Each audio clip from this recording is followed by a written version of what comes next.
Today we're going to take a look at something called reaction mechanisms. If we take a look at a balanced equation, what a balanced equation does is it tells us what reactants we have and what products are going to form. Okay, that's the general idea behind the balanced equation. We could also use the stoichiometry of the balanced equation to tell us how much we have. But that's pretty much it.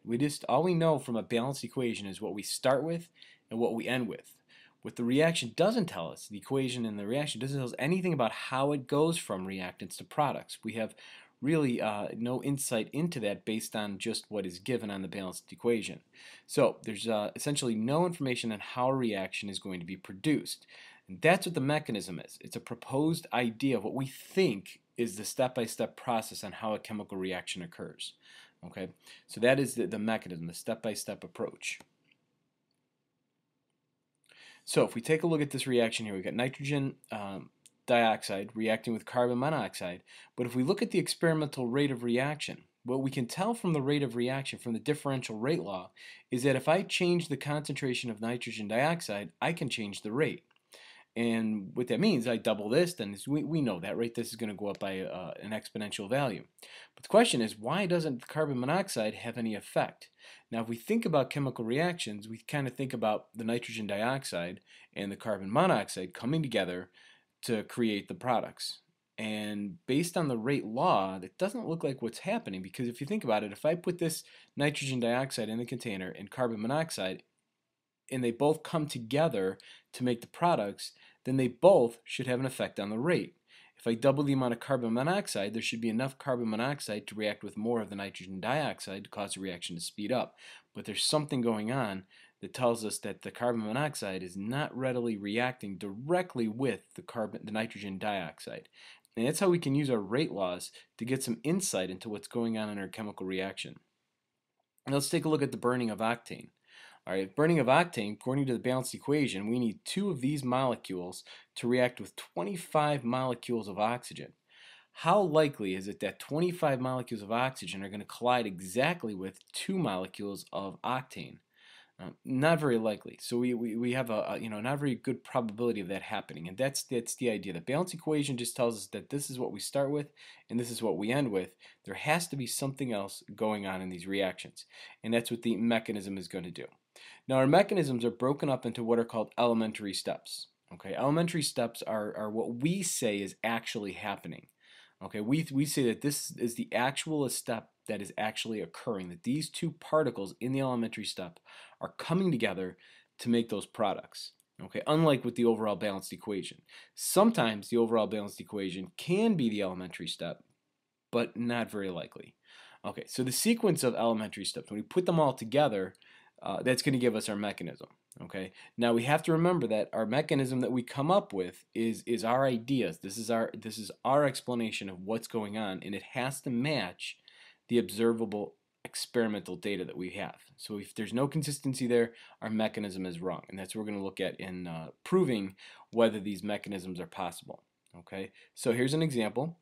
So let's say we look at the nitrogen dioxide again, combining with the carbon monoxide, and gives us this rate law.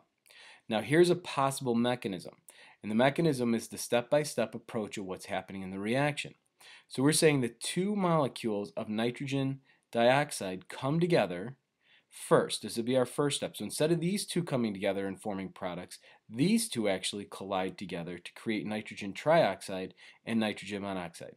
Now this is an elementary step. This is not the overall balanced equation. It's an elementary step. So we are saying that this is physically, literally happening.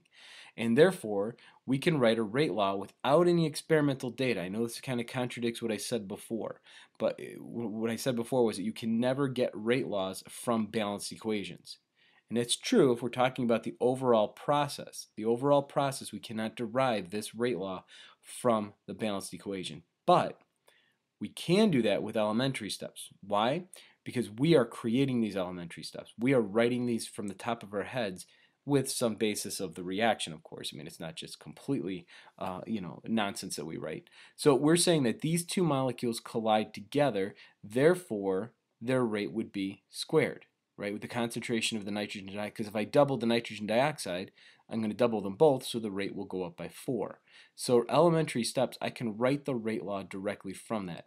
Then we can say that that nitrogen trioxide, which doesn't show up in the overall reaction whatsoever, right? There's no nitrogen trioxide at all, then collides with carbon monoxide, and that oxygen is now removed from the nitrogen trioxide and put into the carbon monoxide to make CO2.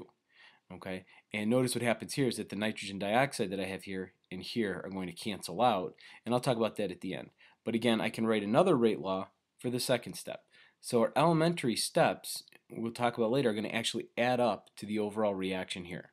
So in the end, this nitrogen trioxide that started out gets used up. That's what's referred to as an intermediate. Okay, it's something that shows up in the middle steps, but then gets consumed later, is known as an intermediate. Okay. All right, so let's take a look at what we need to do here. All right, so the elementary step here is written. Okay, so each of them is basically, each of the steps is considered elementary, and it has its own rate laws. So as I was saying before, it has its own rate, so we can go ahead and write those rate laws. Now, if we go back to, bear with me here, we're going to go back to this rate law. Now, the rates of these two reactions aren't necessarily going to be the same, right? Because one reaction might be faster than the other. So if this reaction were really fast, then I would get this constant, I would get a buildup of the nitrogen dioxide. If this reaction were really slow, this reaction can't work until it gets the nitrogen trioxide. So our reactions are always dependent on the slowest step. You cannot be faster overall than the slowest step in your process. Okay? So that's the idea. That's what's referred to as a rate determining step. The rate determining step is the slowest step in the process. Okay, so that's going to be crucial when we try to look at coming back to the overall rate, like how fast the reaction is going. It's going to be based on our rate determining step. All right. Okay, so let's take a look at this. What is known as molecularity. All right, molecularity tells us about how many particles are coming together at any one time. So if I have just one reactant, I would say that this is a unimolecular reaction. Okay, if it's two reactants, it's bimolecular. And in three reactants, we would call it termolecular. You have to necessarily refer to these names, but what we're going to talk about is the fact that uni and bimolecular reactions are by far more likely than termolecular reactions. Okay, so if we have a mechanism, we can come up with a bunch of different mechanisms, right? Everybody can come up with their own mechanism as long as it meets certain criteria. But which one is more likely? Is it more likely that two reactants are going to come together or three reactants are going to come together? So you always want to try to shoot for a uni and a bimolecular reaction. All right, you're never going to have to come up with these mechanisms, by the way, so don't sit there and start freaking out like, oh my gosh, I have to derive or create these mechanisms. You are not going to have to do that. What you are going to do is they're going to give you mechanisms and you have to prove whether they're valid or not. And the way you do that is you're looking at these two requirements. So for a mechanism to be successful or to be acceptable in science, it has to do one of two things. Well, it has to do both of these things.